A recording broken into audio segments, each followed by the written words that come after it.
G20 की अध्यक्षता भारत को सौंपी गई। अगला शिखर सम्मेलन 9 और 10 सितंबर को नई दिल्ली में होगा।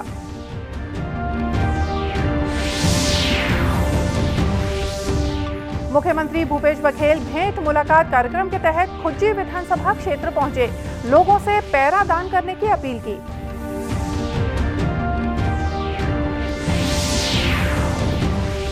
भानु प्रतापपुर विधानसभा उपचुनाव के लिए कांग्रेस प्रत्याशी का ऐलान, दिवंगत विधायक की पत्नी सावित्री मंडावी को मिली टिकट।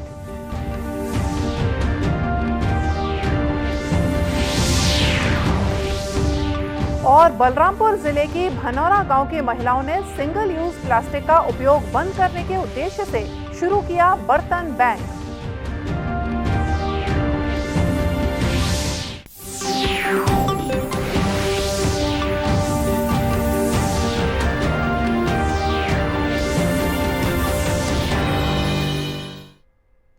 नमस्कार, आप देख रहे हैं दूरदर्शन समाचार। मैं हूं मोनिका शर्मा और आइए अब देखते हैं समाचार विस्तार से।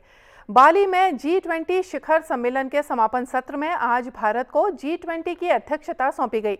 इस अवसर पर इंडोनेशिया के राष्ट्रपति ने प्रधानमंत्री नरेंद्र मोदी को प्रतीकात्मक रूप से G20 की अध्यक्षता सौंपी। श्री मोदी ने कहा कि ये प्रत्येक भारतीय के लिए गर्व का पल है, क्योंकि भारत G20 की अध्यक्षता संभाल रहा है। उन्होंने कहा कि भारत विभिन्न राज्यों और शहरों में समूह की बैठकें आयोजित करेगा और G20 वैश्विक परिवर्तन के लिए प्रेरक की भूमिका निभाएगा। प्रधानमंत्री ने कहा कि अगले 1 वर्ष में भारत का प्रयास होगा कि G20 सामूहिक कार्य को बढ़ावा देने के लिए वैश्विक स्तर पर कार्य करें। उन्होंने इस बात पर बल दिया कि महिलाओं के नेतृत्व में विकास G20 की प्राथमिकता है। योग है कि हम G20 की अध्यक्षता का दायित्व इस पवित्र द्वीप बाली में ग्रहण कर रहे हैं। भारत और बाली का बहुत ही प्राचीन रिश्ता है। एक्सेलेंसीज, भारत G20 का जिम्मा ऐसे समय ले रहा है जब विश्व जियोपॉलिटिकल तनावों, आर्थिक मंदी, खाद्यान्न और ऊर्जा की बढ़ी हुई कीमतों और महामारी के दीर्घकालीन दुष्प्रभावों से एक साथ जूझ रहा है। ऐसे समय विश्व G20 की तरफ आशा की नजर से देखता है। आज मैं ये आश्वासन देना चाहता हूं कि भारत की G20 अध्यक्षता इंक्लूसिव, एम्बिशियस, डिसिसिव और एक्शन ओरिएंटेड होगी। एक्सेलेंसी, अगले 1 साल में हमारा प्रयत्न रहेगा कि G20 नए विचारों की परिकल्पना के लिए और सामूहिक एक्शन को गति देने के लिए एक ग्लोबल प्राइम मूवर की तरह काम करे। प्रधानमंत्री नरेंद्र मोदी ने देश में सार्वजनिक डिजिटल बुनियादी ढांचे की तेजी से वृद्धि पर बल दिया। श्री मोदी ने कहा कि ये G20 नेताओं की जिम्मेदारी है कि डिजिटल परिवर्तन के लाभ कुछ लोगों तक सीमित न रहें। उन्होंने कहा कि विश्व के नेताओं को ये प्रण करना चाहिए कि अगले 10 सालों में प्रत्येक मनुष्य के जीवन में डिजिटल परिवर्तन हो, ताकि विश्व का कोई भी व्यक्ति डिजिटल प्रौद्योगिकी के लाभ से वंचित न रहे। उन्होंने कहा कि ये सपना तभी साकार हो सकता है जब डिजिटल सुविधा सही अर्थों में समावेशी और व्यापक होगी। मुख्यमंत्री भूपेश बघेल अपने भेंट मुलाकात कार्यक्रम के तहत आज विधानसभा क्षेत्र खुज्जी के ग्राम छुरिया में लोगों से रूबरू हुए। इस मौके पर उन्होंने उमरदा को तहसील का दर्जा देने और नगर पंचायत खुज्जी में विकास कार्यों के लिए 1 करोड़ रुपए देने की घोषणा की। साथ ही अनेक विकास कार्यों को मंजूरी भी दी। इनमें छुरिया के मां दंतेश्वरी मंदिर का जीर्णोद्धार, उमरवाही और गेंदा टोला में महिला प्रशिक्षण भवन, तेलिन बांधा के हाई स्कूलों का विकास जैसे कार्य शामिल थे।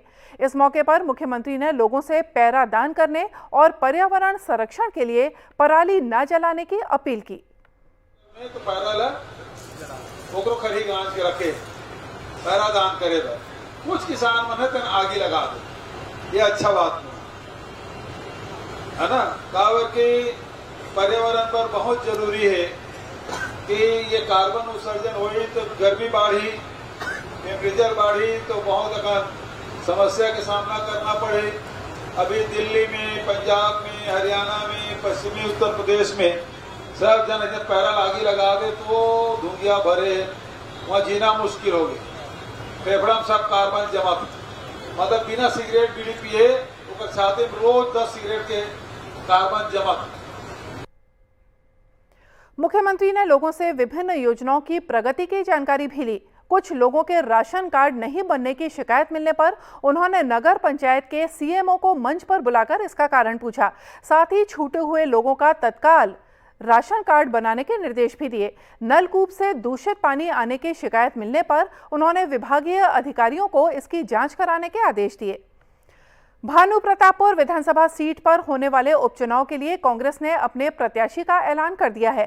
पार्टी ने दिवंगत विधायक मनोज मंडावी की पत्नी सावित्री मंडावी को अपना उम्मीदवार बनाया है। भानु प्रतापपुर विधानसभा सीट से प्रत्याशी बनाए जाने पर सावित्री मंडावी ने पार्टी आला कमान को धन्यवाद दिया। विधायक मनोज मंडावी के निधन के बाद खाली हुई भानु प्रतापपुर विधानसभा सीट पर उपचुनाव हो रहे हैं। गौरतलब है कि कांग्रेस ने केंद्रीय चुनाव समिति को 3 नामों का पैनल भेजा था। इसमें सावित्री मंडावी, बीरेश ठाकुर और हेमंत ध्रुव का नाम शामिल था, लेकिन सावित्री मंडावी के नाम पर ही मुहर लगी। इस सीट के लिए नामांकन भरने की कल आखिरी तारीख है। मुख्यमंत्री भूपेश बघेल सहित अनेक वरिष्ठ नेताओं की मौजूदगी में सावित्री मंडावी कल अपना नामांकन दाखिल करेंगी। इस सीट के लिए भाजपा ने ब्रह्मानंद नेताम को टिकट दी है। वे वर्ष 2008 से इसी सीट में विधायक रह चुके हैं। राष्ट्रीय स्वयंसेवक संघ के सर संघचालक डॉक्टर मोहन भागवत ने कहा है कि जो भी भारत को अपनी मातृभूमि मानता है वो हिंदू है, चाहे वो जिस भी धर्म को मानने वाला हो। हम आपस में कितना भी लड़ते रहें, लेकिन संकट में हम सब एक हो जाते हैं। यही हमारी असली ताकत है। कल अंबिकापुर में आयोजित आरएसएस के भव्य पथ संचलन के बौद्धिक कार्यक्रम में उन्होंने कहा कि सनातन काल से ही हम सभी एक हैं। लेकर शंकर देव जी तक, पूरब से पश्चिम, उत्तर से दक्षिण, हमारे सारे कवियों ने, संतों ने, सब ने पूरे भारत की महिमा गाई है। इन विविधताओं के बावजूद हम एक देश है, हम एक राष्ट्र है। प्राचीन समय से है। राजा बदलते रहे, बाहर से आक्रामक आए, उन्होंने भी कभी कभी राज किया, लेकिन हम वही भारत रहे। हम आज भी वही भारत है जो सनातन काल से चलता आया है। वहीं आरएसएस के कार्यक्रम में पहुंचे विधानसभा नेता प्रतिपक्ष नारायण चंदेल ने कहा कि स्वयंसेवक संघ देश का नहीं बल्कि पूरी दुनिया का बड़ा अनुशासित संगठन है। उन्होंने आरोप लगाया कि छत्तीसगढ़ में सुनियोजित तरीके से धर्मांतरण हो रहा है। मुख्यमंत्री भूपेश बघेल को इस पर फौरन रोक लगानी चाहिए। और किस प्रकार से इस पूरे छत्तीसगढ़ प्रदेश में सुनियोजित ढंग से धर्मांतरण हो रहा है, शासन के संरक्षण में हो रहा है, प्रदेश सरकार के, राज्य सरकार के संरक्षण में हो रहा है। और ये सिर्फ धर्मांतरण नहीं, धर्मांतरण जो होता है वो राष्ट्रांतरण है। धर्मांतरण के पीछे जो भाव है वो राष्ट्र की सुरक्षा को लेकर खतरा है और भूपेश जी को तत्काल इसको रोकना चाहिए। संघ प्रमुख मोहन भागवत के उद्बोधन से पहले अंबिकापुर शहर के 4 स्थानों से भव्य पथ संचलन निकाला गया। पथ संचलन का शहर में जगह जगह पुष्प वर्षा कर स्वागत किया गया। बलरामपुर जिले में स्वच्छ भारत मिशन की एक अच्छी पहल देखने को मिल रही है। यहां राष्ट्रीय ग्रामीण आजीविका मिशन से जुड़े महिला समूह अब ग्रामीण क्षेत्रों में सिंगल यूज प्लास्टिक का उपयोग बंद करने के उद्देश्य से बर्तन बैंक का संचालन कर रहे हैं। इससे ग्रामीण महिलाओं को रोजगार भी मिल रहा है। इसी कड़ी में जिले के भनौरा गांव में मां संतोषी स्व सहायता समूह के महिलाओं ने गांव में ही बर्तन बैंक शुरू किया है। पंचायत के फंड से इसमें स्टील के बर्तनों का पूरा सेट उपलब्ध कराया गया है। ग्रामीण क्षेत्रों में अब निजी आयोजनों में प्लास्टिक की बजाय बर्तन बैंक के स्टील के बर्तनों का इस्तेमाल किया जा रहा है। समूह की महिलाओं ने बताया कि बर्तन बैंक शुरू होने से उनकी आय भी अच्छी खासी हो रही है। बताया समूह में बर्तन दुकान खोलने के लिए और बर्तन दुकान खोले हैं। बर्तन को गांव घर में शादी ब्याह होगा तो बर्तन को देंगे और प्लास्टिक गिलास का यूज नहीं करना है, बर्तन का यूज करना है। वहीं से हम लोग देंगे तो हम आगे बढ़ेंगे हम लोग भी। जिला पंचायत की मुख्य कार्यपालन अधिकारी रीटा यादव के अनुसार भनोरा के बर्तन बैंकों क्षेत्र में अच्छा रिस्पांस मिल रहा है। भविष्य में जिले में और भी ऐसे बर्तन बैंक खोले जाने की योजना है। जिले में इस तरह के बर्तन बैंक शुरू करने की पहल से सिंगल यूज प्लास्टिक के इस्तेमाल पर कमी आएगी। भनोरा के द्वारा जो है प्लास्टिक मुक्त बनाने के उद्देश्य से बर्तन बैंक की स्थापना की गई है, जिसमें समूह को बर्तन उपलब्ध कराया गया है और जो समूह है वो लोग एक निश्चित दर पर लोगों को किसी भी कार्यक्रम के लिए बर्तन उपलब्ध कराएंगे। अभी हमने जो है इसके जो है शुरुआत भनोरा जिले से, भनोरा ग्राम पंचायत से की है। इसको फिर पूरे जिले में हम लोग लागू करेंगे। आपको बता दें कि महिला समूह द्वारा बर्तनों के बदले स्वच्छता शुल्क के नाम पर बहुत ही कम राशि ली जाती है, जो बाजार में चल रहे किराया भंडारों की तुलना में काफी कम है। इससे बर्तन बैंक की लोकप्रियता भी अच्छी खासी बढ़ रही है। कोरबा में खेली गई South Eastern coal field limited अंतर क्षेत्रीय कबड्डी प्रतियोगिता का खिताब एसईसीएल की गेवरा टीम ने जीत लिया है। गेवरा की टीम ने रोमांचक फाइनल मुकाबले में एसईसीएल दीपका को पराजित कर स्पर्धा का खिताब अपने नाम किया। एसईसीएल केंद्रीय कर्मशाला कोरबा के नेतृत्व में इस 3 दिवसीय अंतर क्षेत्रीय कबड्डी प्रतियोगिता का आयोजन किया गया था। केंद्रीय कर्मशाला के महाप्रबंधक अरुण कुमार अग्रवाल ने बताया कि इस प्रतियोगिता में एसईसीएल की 12 क्षेत्रीय टीमों ने हिस्सा लिया। हम लोगों ने 3 दिवसीय इंटर एरिया कंपटीशन यहाँ पर मनाया है और उसमें विनर टीम है गेवरा एरिया की और रनर्स अप है जो सेकंड उप विजेता हैं वो है दीपका एरिया की। इसमें टोटल 14 टीम पार्टिसिपेट की है और 3 दिनों तक ये खेल चलने के पश्चात इसमें पूरा समारोह अच्छे से हुआ है। स्पर्धा का खिताब जीतने वाली एसईसीएल गेवरा टीम के कप्तान मधुसूदन ने बताया कि पिछले 4 सालों से उनकी टीम उप विजेता थी। इस साल उन्होंने फिर अपना दबदबा कायम किया और खिताब जीता।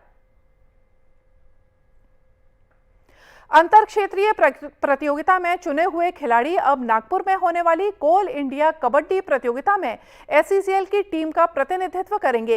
प्रतियोगिता के समापन कार्यक्रम में स्कूली बच्चों ने रंगारंग सांस्कृतिक कार्यक्रमों की प्रस्तुति भी दी, जिसे दर्शकों की खूब सराहना मिली।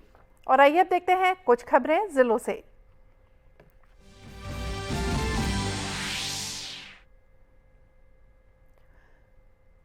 बेमेतरा जिले की ग्राम पंचायत चंदनू के ग्रामीणों ने राशन दुकान में कम राशन दिए जाने का आरोप लगाया। उन्होंने इस मामले की लिखित शिकायत कलेक्टर से की है। सैकड़ों की संख्या में ग्रामीण कलेक्टरेट पहुंचे और राशन दुकान के सेल्समैन द्वारा उन्हें कम राशन दिए जाने की शिकायत की।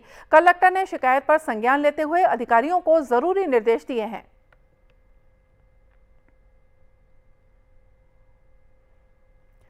महान क्रांतिकारी बिरसा मुंडा की जयंती कल दक्षिण पूर्व मध्य रेलवे के तीनों रेल मंडलों बिलासपुर, रायपुर और नागपुर में जनजातीय गौरव दिवस के रूप में मनाई गई। इस दौरान सभी रेलवे स्कूलों में बच्चों को बिरसा मुंडा के त्याग, बलिदान और संघर्षों की जानकारी दी गई। साथ ही बच्चों के लिए ड्राइंग, निबंध प्रतियोगिता, सांस्कृतिक कार्यक्रम और खेलकूद का आयोजन भी किया गया। कबीरधाम पुलिस द्वारा बच्चों को उनके अधिकारों के प्रति जागरूक करने और सुरक्षा संबंधी जानकारी देने के लिए इन दिनों बाल सुरक्षा सप्ताह मनाया जा रहा है। इस मौके पर कल दशरंगपुर, सिलहाटी, अलरिया, खुर्द चौकी के स्कूली बच्चों को good touch, bad touch, POCSO act के प्रावधान और मानव तस्करी, बाल विवाह के दुष्परिणाम, बाल श्रम और नशे के दुष्प्रभाव की जानकारी दी गई। वहीं सांस्कृतिक कार्यक्रमों के अलावा विभिन्न प्रतियोगिताएं भी आयोजित की गईं। और इसी के साथ ये समाचार बुलेटिन यहीं समाप्त हुआ। नमस्कार।